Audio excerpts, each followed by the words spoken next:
Tetua ketiga mengungkapkan sedikit senyum di wajahnya dan berkata, anak ini sangat bagus. Setidaknya hadiah yang kami tawarkan tidak sia-sia. Aku akan membimbingnya dengan baik di masa depan. Nangongwan tertawa dan berkata, Tetua ketiga, jangan mencoba untuk menipu aku. Aku perhatikan anak ini dulu. Panggilan spiritual adalah hal aku. Kamu sudah memiliki begitu banyak murid, tetapi aku bahkan tidak memiliki seorang pun yang akan mewarisi semua yang aku miliki. Aku sudah membahas hal ini dengan wakil pendiri. Turnamen ini merupakan ujian tambahan baginya. Aku ingin dia menerimanya sebagai murid pewaris aku. Kalau tidak, mengapa aku meminta wakil pendiri untuk menemukan cangkang meriam jiwa stasioner kelas 9 ini? Aku sudah menghabiskan banyak uang. Tidak mungkin kamu bisa merebutnya dariku. Tetua ketiga mendengus dan berkata, jangan lupa, dia adalah insinyur jiwa yang luar biasa. Dia seharusnya tidak lebih dari 24 atau 25 tahun, tapi dia sudah sebagus insinyur jiwa kelas 6. Jika kita terus mengasuhnya, dia pasti akan menjadi insinyur jiwa kelas 9. Pendirinya juga menyebutkan sebelumnya bahwa masa depan akan menjadi milik para insinyur jiwa. Sementara kultivasi jiwanya cukup baik, dia tidak bisa menyerah pada alat jiwa. Kenapa kita tidak menerima dia sebagai murid? Dia tahu dia tidak bisa menang melawan saudara laki-lakinya yang kedua, dan dengan demikian dia menawarkan alternatif. Nangongwan merenung sejenak sebelum berkata, itu ide yang masuk akal. Namun, dia hanya bisa menjadi murid warisku. Tidak apa-apa jika kamu ingin mengajarinya beberapa hal, tetapi kita harus melihat apakah kekuatan spiritualnya cukup. Insinyur jiwa akan menjadi tren di masa depan, tetapi guru jiwa lebih kuat untuk saat ini. Aku telah menemukan bahwa banyak akademi telah menyadari betapa pentingnya untuk menggabungkan guru jiwa dan alat jiwa. Tetua ketiga membentak, kakak kedua, kamu benar-benar menghitung. Kamu meminta aku untuk mengajarinya, tetapi dia akan menjadi murid pewaris kamu? HMPH. Nangongwan tertawa dan berkata, baiklah, baiklah. Kamu harus mengerti bagaimana perasaan aku juga. Saat aku menerimanya sebagai muridku, aku akan membuatnya mengembalikan naga hijau kegelapan. Setelah mendengar kata-kata Nangongwan, Moke tampak sangat senang dan buru-buru berkata, terima kasih, Paman Senior. Nangongwan mengerutkan alisnya ketika dia memandangnya dan berkata, bahkan jika naga hijau kegelapan kembali, kamu tidak memiliki wewenang untuk memilikinya sekarang. Kamu terlalu tidak sabar, kamu harus berlatih selama beberapa tahun pertama. Ketika kami kembali, kamu harus belajar bagaimana mengembangkan alat jiwa. Moke tertegun sejenak, lalu menjadi suram. Dia memandang elder ketiga dan dengan lembut berkata, Guru. Tetua ketiga mendengus, Paman senior kedua kamu memberi kamu kesempatan kali ini. Jika kamu menyerahkannya kepada aku akan menyita Darkness Green Dragon dari kamu selamanya. HMPH. Setelah mendengar kata-kata tetua ketiga, Moke tidak berani mengatakan apa-apa. Mereka dengan cepat meninggalkan kota Radian dengan kereta mereka. Aliansi Dusquater adalah yang terkuat dari 3 organisasi bawah tanah, dan dengan demikian mereka tidak terlalu repot menyebabkan masalah saat mereka bergegas ke tujuan mereka, menyerbu sepanjang jalan ke sana. Warga biasa menghindari mereka ketika mereka melihat simbol di gerbong mereka. Mata Huo Yuhao terpejam. Dia tidak bergerak sama sekali. Hichaito juga tidak mengeluarkan suara saat dia duduk di samping Huo Yuhao. Huang Zheng tidak mencoba memulai percakapan dengan mereka ketika dia melihat bagaimana mereka menenangkan diri. Dibandingkan dengan kereta lain, mereka jauh lebih tenang. Gerbong tempat mereka berada juga sangat mengurangi suara eksternal yang masuk, dan karenanya benar-benar hening di gerbong mereka. Namun, apakah Huo Yuhao benar-benar tenang meskipun diam? Justru sebaliknya. Saat ini, dia sedang mencoba mengumpulkan kekuatan spiritualnya. Di laut spiritual Huo Yuhao, dia telah memasuki kondisi ajaib. Gelombang melonjak hebat di laut spiritualnya yang luas. Air laut telah berubah menjadi emas perak setelah dia menyelesaikan kebangkitan kedua jiwa tubuhnya. Setiap kali air laut naik, ombak yang disambungnya berhenti sedikit. Pusaran air 2 warna juga akan muncul sesekali. Saat air laut naik, bola cahaya putih memancarkan cahaya redup terkondensasi di udara. Bola ini tidak sepenuhnya melingkar, tetapi berbentuk lonjong, seperti telur. Itu dipenuhi dengan aura kehidupan. Ada beberapa sosok melayang di atas permukaan air di laut spiritualnya. The Ice Empress masih memegang gambar Ice Jade Empress Scorpion. Namun, tubuhnya panjangnya 100 kaki di lautan spiritual ini. Kristal es berliannya yang mempesona dan ekornya yang biru kehijau-hijauan sangat indah dan menarik perhatian. Snow Empress yang berusia 8 hingga 9 tahun berdiri di samping Ice Empress. Dia sudah sangat cantik pada usia ini. Gaun putih panjangnya benar-benar tidak bernoda, dan dia memasang senyum menawan di wajahnya. Kadang-kadang, dia akan lebih dekat dengan permaisuri es dan membisikkan beberapa kata. The Ice Empress bukanlah sosok terbesar. Itu adalah Skydream Iceworm, yang malas berbaring di laut spiritual. Kekuatan spiritual Huo Yuhao terutama berasal dari Skydream Iceworm. Kehadirannya yang memberinya segalanya yang dimiliki mata rohnya. Meskipun kekuatan spiritualnya telah meningkat ke tingkat yang sangat tinggi, kecocokannya dengan Skydream Iceworm masih sangat tinggi. Skydream Iceworm sangat nyaman saat ia berbaring di laut spiritual Huo Yuhao. Namun, Skydream Iceworm sedang dalam mood yang agak buruk sekarang. Saat dia mencuri melirik ratu salju dan es, dia merasa sedikit marah. Setelah cobaan yang terjadi di masa lalu, permaisuri salju telah berubah menjadi roh, dan dia tidur nyenyak dengan permaisuri es. Pada saat itulah hubungannya dengan Ice Empress semakin dekat. Namun, permaisuri es masih tampak agak keras, seperti dia di masa lalu, setelah dia bangun. Meskipun permaisuri salju telah kehilangan sebagian besar ingatannya, dia tetap dekat dengan permaisuri es alih-alih mengganggunya. Bagaimana mungkin dia tidak depresi melihat hal itu? Skydream, apakah tidak masalah bagi Huo Yuhao untuk menjadi seperti ini? Akankah dia dalam bahaya? Suara The Ice Empress sangat menawan. Skydream Iceworm dengan malas menjawab, dia akan baik-baik saja. Ranah rohaninya telah mencapai tahap aku berada pada kondisi terkuat aku. Dia juga menyatu dengan kekuatan spiritual aku. Saat ini, masalah yang ia miliki adalah tubuhnya tidak dapat menangani kekuatan spiritualnya. Dia tidak akan kekurangan kekuatan. Dia hanya menggunakan kekuatan spiritualnya untuk melakukan hal-hal saat ini, dan tidak secara langsung menyerang siapapun. Dia akan baik-baik saja. Dia hanya mengisolasi sebagian saja sekarang. Bahkan jika itu tidak kembali, itu tidak akan membahayakannya. Permaisuri es mendengus dan berkata, kamu sepertinya tidak cemas sama sekali. Skydream Iceworm menjawab, aku bahkan tidak ingin hidup lagi.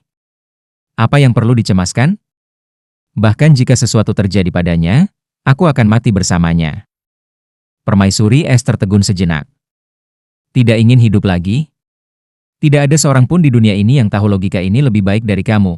Lebih baik hidup yang buruk daripada kematian yang baik. Kamu sudah hidup selama 1.000.000 tahun, tetapi kamu masih menghibur pemikiran seperti itu? Skydream Iceworm hampir memuntahkan darah. Tidak bisakah kau memperlakukan aku lebih baik? Bagaimanapun, kita adalah jenis kelamin yang berlawanan. Tidak akan terjadi apapun antara kamu dan permaisuri salju. Kenapa kau masih mengganggunya? Aku sudah memperlakukan kamu dengan sangat baik. Biarkan aku katakan, aku tidak punya orang lain yang aku suka. Aku sudah berubah menjadi roh Yuhao. Aku sudah merasakan roh ini sebelumnya. Bahkan jika sesuatu terjadi padaku, itu tidak akan mempengaruhi Yuhao. Karena kamu begitu dingin terhadapku, aku mungkin benar-benar mencari kematian suatu hari. Sang Ice Empress membentak, jangan lakukan trik ini padaku. Jangan berpikir bahwa aku akan menyukaimu hanya karena kamu sangat benar dan berani waktu itu. Lihatlah kebodohanmu. Iceworms dilahirkan untuk menjadi makanan dari Ice Jade Scorpions. Kamu dan aku tidak akan pernah bisa bersama. Skydream Iceworm tidak menjawab setelah mendengar kata-kata Ice Empress. Dia malas menoleh dan tidak mengucapkan sepatah kata pun. Ada sedikit getaran emosi di mata Ice Empress. Dia mengangkat ekornya untuk menampar laut spiritual. Dia tampaknya melampiaskan dan mengerahkan dominasinya atas Skydream Iceworm. Namun, dia tidak melakukan apapun padanya. Orang ini, kenapa aku harus menyukainya? Aku seorang es batu Empress Scorpion yang elegan. Mengapa aku ingin Iceworm? Permaisuri es berkata pada dirinya sendiri. Namun, dia sangat frustrasi dengan keheningan Skydream Iceworm. Ratu Salju menatapnya dengan mata yang besar dan indah. Sorot matanya sangat jelas. The Ice Empress linglung. Dia ingat semua yang terjadi di Clear Sky Castle. Dia mengingat banyak hal.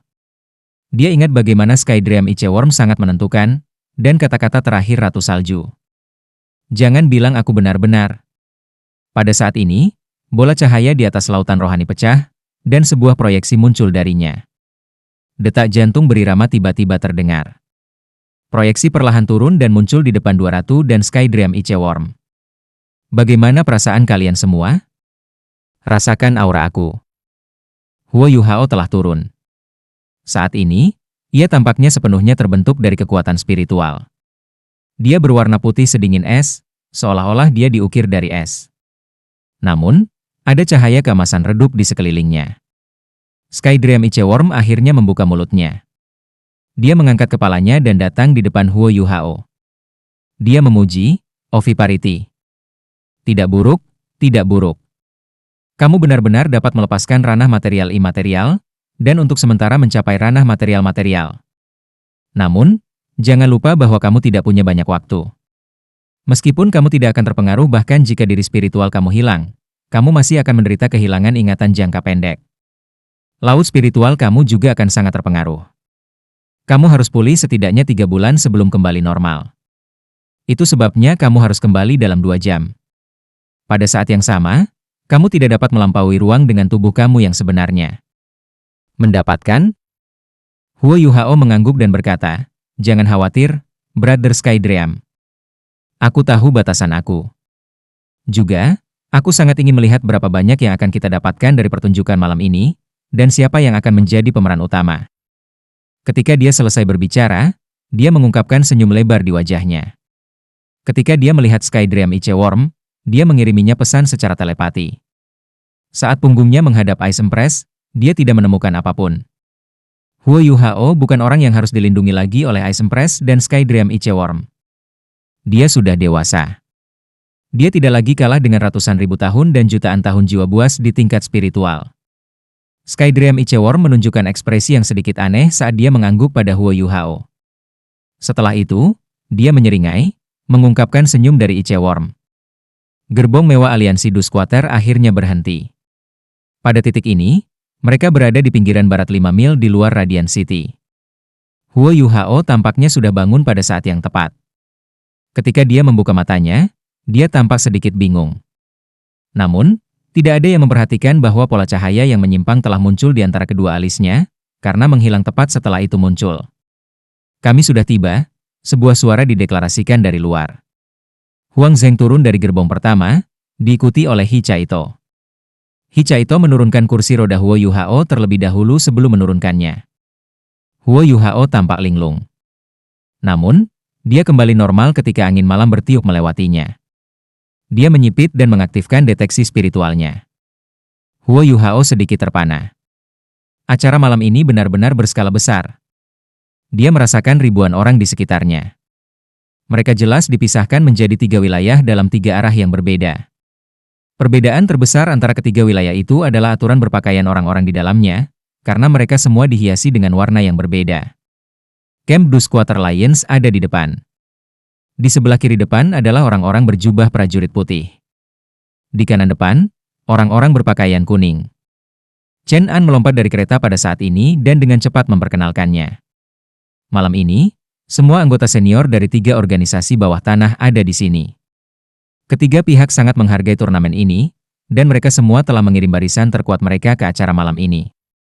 Yang berbaju putih berasal dari Kamar Dagang Alto, sedangkan yang berbaju kuning berasal dari Common Alliance.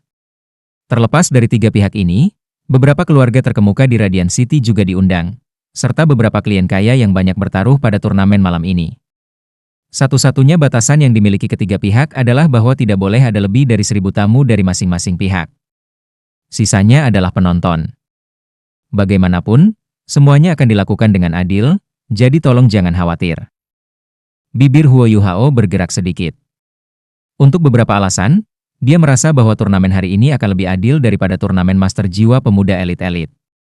Setidaknya wasit tidak condong ke sisi manapun. Mungkin keuntungan kadang-kadang lebih baik daripada hal-hal yang tampaknya sangat terhormat, tetapi sebenarnya diam-diam menyedihkan. Mereka bertiga dibawa ke tempat turnamen oleh Chen An, di bawah perlindungan sekelompok pria berpakaian hitam dari aliansi Dusquater. Daerah pinggiran barat tidak dianggap terlalu buruk. Perimeter dikelilingi oleh orang-orang dari 3 organisasi bawah tanah, yang meliputi seluruh tempat. Bahkan ada orang yang dikirim untuk menutup jalan untuk mencegah warga biasa terlalu dekat. Stand penonton sudah diatur dalam batas ini. Ada 3 tribun penonton yang berbeda, masing-masing diisi oleh petaruh yang memiliki uang mereka di turnamen malam ini. Ada yang lain, bahkan berdiri penonton melingkar lebih kecil, yang lebih dekat ke daerah inti. Mereka ditempati oleh anggota keluarga terkemuka yang ada di sini hari ini, serta guru jiwa dan insinyur jiwa terkemuka. Lapangan turnamen adalah yang paling mengejutkan. Panggung melingkar di tanah turnamen ini seperti replika panggung di turnamen Master Jiwa Continental Elite. Itu juga berdiameter 100 meter, dan sepertinya ada pelindung di sekitarnya. Hal yang paling lucu adalah ada juga 3 area istirahat di sekitar panggung, yang terletak di 3 arah yang berbeda. Jika mereka dihubungkan oleh garis lurus, mereka akan membentuk segitiga. Huo Yuhao dibawa ke tempat peristirahatan aliansi Du Squatter. Nangongwan dan tetua ketiga juga datang. Huo Yuhao berpikir sendiri, jangan bilang hanya ada mereka berdua dari aliansi Du Squatter. Dari betapa tingginya penghargaan Du Squatter Alliance terhadap turnamen ini, seharusnya ada lebih banyak anggota senior yang hadir. Pada saat ini, tempat itu menjadi sangat gaduh. Sebelum turnamen dimulai, tidak ada tuan rumah yang menghidupkan suasana. Mereka yang duduk di kursi penonton dan kursi VIP semua berbicara satu sama lain. Pencahayaan di tempat itu sangat bagus, lampu jiwa menerangi seluruh tempat. Saat dia melihat semua ini, Huo Yuhao tidak bisa menahan nafas dalam hatinya. Alat jiwa harus digunakan dalam kehidupan orang biasa. Tidak ada yang melakukannya lebih baik dari Kekaisaran Sanmun. Dalam aspek ini, 3 kekaisaran lain di benua itu memang kurang. Ini adalah celah yang tidak bisa ditutup oleh kekuatan satu individu, dan itu akan memakan waktu juga. Bahkan jika mereka menyadari hal ini sekarang, mereka hanya dapat memilih untuk mengejar ketinggalan dalam hal kekuatan militer mereka. Tetua ketiga berbisik kepada Nangongwan, kudengar mereka menyewa insinyur jiwa kelas 9 untuk memegang benteng kali ini. Di komite 7 orang, 3 milik mereka, sementara kita hanya punya 2 dari pihak kita. 2 lainnya adalah netral. Apakah akan ada masalah? Nangongwan tertawa dingin dan berkata, tidak. Wakil pendiri akan membawa kakak laki-laki, saudara ketiga, saudara kelima, dan saudara keenam nanti. Apakah kamu pikir kami akan takut pada mereka? Jika bukan karena fakta bahwa kita sedang berhadapan dengan keluarga Kekaisaran Sanmun Empire, apakah kamu pikir kamar dagang dan aliansi bersama yang rendah dapat menantang kita? Distribusi keuntungan dalam turnamen ini sangat penting. Pendiri menginstruksikan kami untuk secara ketat mengikuti protokol.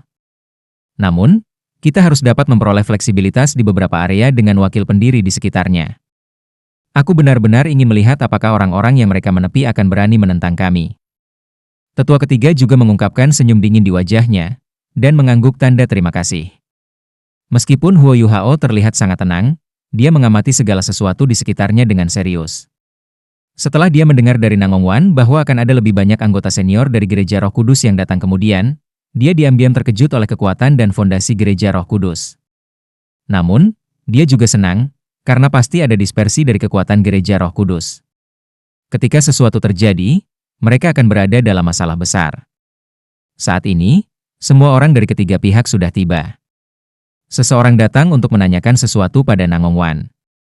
Setelah menerima verifikasi, semua lampu difokuskan pada tahap di mana orang tambahan sekarang muncul. Orang ini tinggi, luas, dan sangat tampan. Dia mengenakan jas formal merah cerah, elegan. Rambut emasnya disisir rapi, dan matanya tampak berkilau. Salam semuanya, aku pembawa acara kamu untuk grand final malam ini. Nama aku Lucky. Suara pembawa acara ini agak menyenangkan, keras dan serak. Seiring dengan penampilannya yang menawan, dia tampak cukup disukai. Namun, Huo Yuhao sudah memindai dia menggunakan deteksi spiritualnya. Lucky hanya orang biasa. Dia tidak memiliki gelombang kekuatan jiwa. Malam ini adalah grand final turnamen teknik jiwa elit Radiant City. Kesembilan pesaing tersebut berasal dari Common Alliance, Kamar Dagang Alto, dan Du Squatter Alliance. Aku percaya kamu semua akrab dengan 9 dari mereka. Aku tidak akan menjelaskan lebih jauh. Mari sekarang kita mengundang 3 ketua dari Aliansi Umum, Kamar Dagang Alto, dan Aliansi Du Squatter dalam panitia penyelenggara untuk memberikan pidato mereka sendiri. Di tempat peristirahatan Aliansi Du Squatter. Nangongwan tampak sangat muram saat dia bergumam pada dirinya sendiri. Nekat. Saat dia bergumam pada dirinya sendiri, dia berdiri dan berjalan menuju panggung. Tetua ketiga tertawa dingin. Makhluk rendahan dari persekutuan bersama ini mencoba menghukum mati dengan tipuan bodohnya. Apakah dia benar-benar berpikir aliansi umum dapat melindunginya? Huo Yuhao dan yang lainnya baru menyadari bahwa Nangong Wan sangat marah karena pembawa acara menyebut-nyebut aliansi Dusquater yang terakhir. Aliansi umum mengendalikan industri SKS Radiant City. Itu sangat normal untuk memiliki host seperti itu. Namun, kinerja tuan rumah ini agak normal. Pemikiran diri sendiri tentang penguasa roh jahat tidak dapat dipahami melalui mata orang normal. Nangong Wan tidak mengungkapkan kultivasinya. Dia perlahan mengambil langkah untuk naik panggung. Di dua sisi lain, ada juga orang yang naik panggung. Di sisi kamar dagang Alto, ada seorang pria parubaya berusia sekitar 40 tahun. Dia mengenakan mantel ungu, dan tampak sangat sopan, dengan aura orang yang kuat. Hanya dari penampilannya, sangat sulit membayangkan dia mengendalikan sebuah organisasi yang terlibat dalam pembajakan dan pembunuhan. Dia tampak lebih seperti seorang pejabat. Dia mengambil langkah panjang, dan matanya sangat tajam. Dari gelombang kekuatan jiwa yang dia pancarkan, Huo Yuhao dapat mengatakan bahwa dia memiliki setidaknya 8 cincin. Dia sengaja menekan auranya, tapi dia harusnya masih jauh dari Titlet Douluo. Dibandingkan dengan dia, perwakilan dari aliansi umum lebih menarik perhatian. Dia adalah seorang wanita dalam gaun panjang berwarna merah. Dari jauh, dia terlihat sangat cantik. Rambutnya yang berwarna merah marun digulung menjadi sanggul di atas kepalanya. Saat dia berjalan, tubuhnya berayun dengan elegan. Dia memiliki ekspresi yang sangat suci di wajahnya, dan tampak seperti mahakarya fana. Pinggang ramping dan sosok iblis membuatnya sangat menawan. Ketika dia naik panggung, banyak pria mulai mengeluarkan air liur, perhatian mereka sepenuhnya tertuju padanya. Saat ia berpartisipasi dalam turnamen, Huo Yuhao telah mengembangkan pemahaman yang hebat tentang 3 organisasi bawah tanah. Pria parubaya dalam mantel ungu itu adalah ketua kamar dagang Alto, An Litong. Di seberangnya, wanita itu adalah master aliansi bersama, Shangguan Wei Er, yang mengendalikan industri S3KS, makanan, dan minuman di Radiant City. Huo Yuhao telah mendengar dari Chen An bahwa wanita ini sangat kuat. Banyak orang kuat telah jatuh cinta padanya sebelumnya. Meskipun dia masih tampak sangat memikat, dia sebenarnya telah menjadi Common Alliance Master selama 40 tahun. Tidak ada yang tahu umurnya yang sebenarnya. Kultivasinya di atas An Litong. Para pendukung aliansi umum bahkan termasuk beberapa bangsawan di kota Radiant. Adapun aliansi Dusquater, Nangong Wan mewakili keluarga kekaisaran Sun Moon Empire. Karena ini, aliansi Dusquater mampu mengerahkan dominasi mereka atas 2 organisasi lainnya. Namun, 2 organisasi lainnya juga mewakili orang-orang yang berasal dari strata masyarakat yang lebih tinggi. Bahkan keluarga kekaisaran tidak bisa sepenuhnya menekan orang-orang ini. Meskipun Common Alliance dan Alto Chamber of Commerce tahu bahwa aliansi Dusquater terdiri dari para penguasa jiwa jahat, mereka tidak takut, karena mereka tahu mereka memiliki pendukung kuat di belakang mereka. Di bawah dasar pemikiran bahwa turnamen ini diselenggarakan.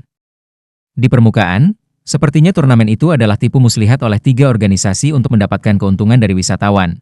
Tetapi pada kenyataannya, turnamen ini sangat penting bagi otoritas masing-masing organisasi. Aliansi Dusquater ingin mendapatkan lebih banyak kontrol, sementara Kamar Dagang Alto dan Aliansi Umum ingin bergabung dengan Aliansi Dusquater. Setelah ketiga pihak bernegosiasi dan mencapai kesepakatan, turnamen adil ini diadakan.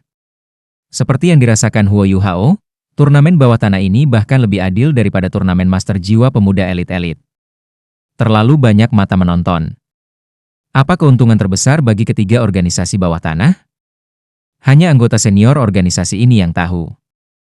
Mereka diberi kesempatan untuk mengendalikan penyelundupan logam langka. Kekaisaran Sun Moon telah melarang penjualan dan pembelian logam langka. Karena intervensi ini, logam langka menjadi sangat mahal. Dalam keadaan seperti itu, penyelundupan logam langka adalah cara yang pasti untuk mendapatkan keuntungan besar. Namun, mereka tidak bisa mendapatkan uang ini secara terbuka, dan jumlah logam langka yang mereka selundupkan juga tidak bisa terlalu banyak. Meski begitu, ini adalah bisnis yang harus mereka miliki.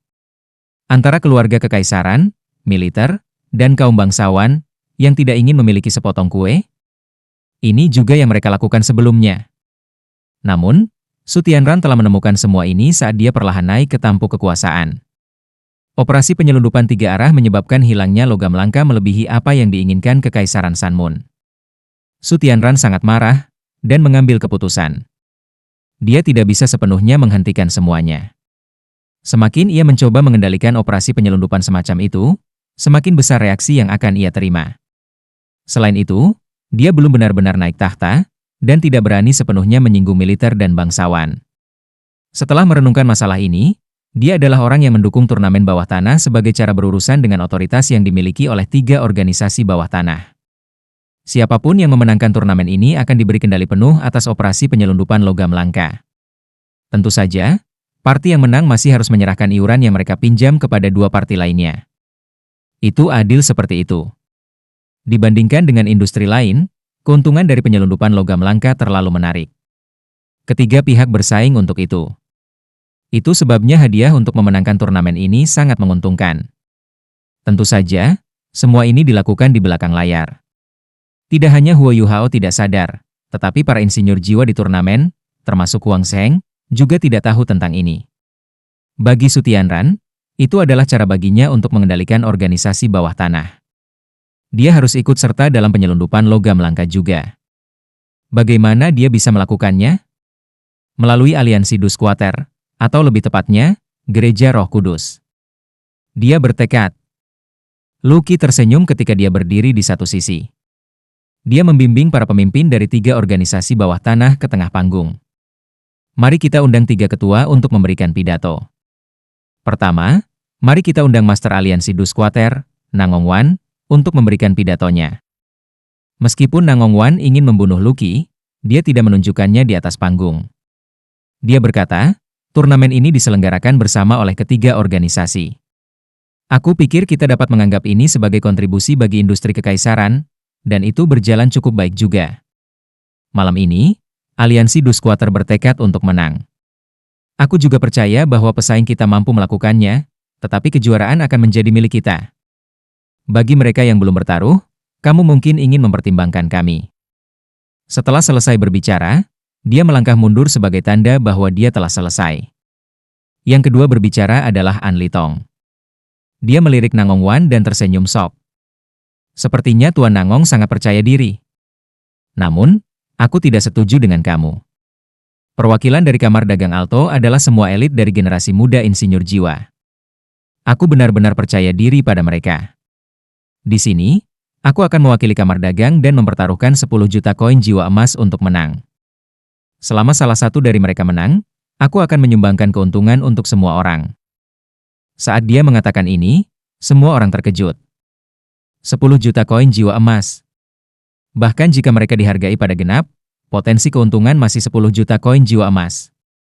Itu adalah sosok astronomi. Bahkan roh permaisuri salju tidak bisa dilelang untuk sosok astronomi seperti itu. 10 juta koin jiwa emas tidak diragukan lagi sangat menarik bagi para insinyur jiwa yang menghabiskan banyak uang. Kamar Dagang Alto tidak hanya memamerkan kekayaan mereka. Mereka juga menunjukkan tekad mereka untuk menang. Tiba-tiba, banyak petarung mulai menjadi lebih condong ke arah mereka. Pada saat ini, Shangguan WR tertawa sedikit. Dia berjalan dan berkata, kalian berdua benar-benar percaya diri. Aku tidak bisa kehilanganmu, benar kan? Kamen Lions tidak sekaya Kamar Dagang Alto. Kami tidak memiliki 10 juta koin jiwa emas, dan kami juga tidak sanggup berpisah dengan uang yang begitu besar. Namun, kami memiliki keindahan. Insinyur jiwa manapun dari pihak kita yang menang akan diberi otonomi untuk memilih kecantikan apapun yang dia inginkan. Pada saat yang sama, aku akan memberinya 3 naga betina yang memiliki garis keturunan kuno sebagai budak. Mereka semua perawan. Naga betina? Setelah mendengar 2 kata ini, Hichaito, Huang Zheng dan bahkan Moke bingung. Namun, Huo Yuhao malah tampak terkejut. Sebagai orang pertama di Shrek Academy yang dilatih dalam Ultimate Soldier Plan, ia mendapatkan pengetahuan dari berbagai aspek.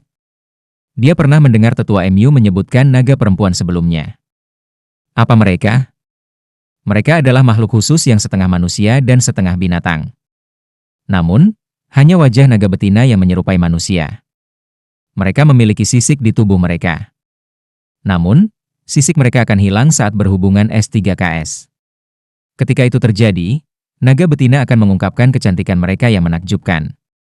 Begitu manusia bersanggama dengan mereka, mereka bisa menyerap esensi darah naga di naga betina ini dan mengubah konstitusi tubuh mereka. Ini akan memberi mereka darah naga dan aura di dalam darah mereka sendiri. Itu akan membantu mereka mengembangkan jiwa bela diri mereka sekali, dan evolusi ini pasti bermanfaat. Hanya saja naga betina seperti itu sangat langka. Mereka hanya ditemukan di pegunungan dan rawa-rawa yang dalam. Selain itu, mereka semua dilindungi oleh kutukan nasib buruk. Orang pertama yang menangkap mereka akan menderita kutukan ini dan mati. Akibatnya, ada sangat sedikit orang yang bisa menemukan dan meletakkan tangan mereka di atasnya. Namun, aliansi umum berhasil menemukan 3 naga betina. Ini sulit dipercaya Huo Yuhao.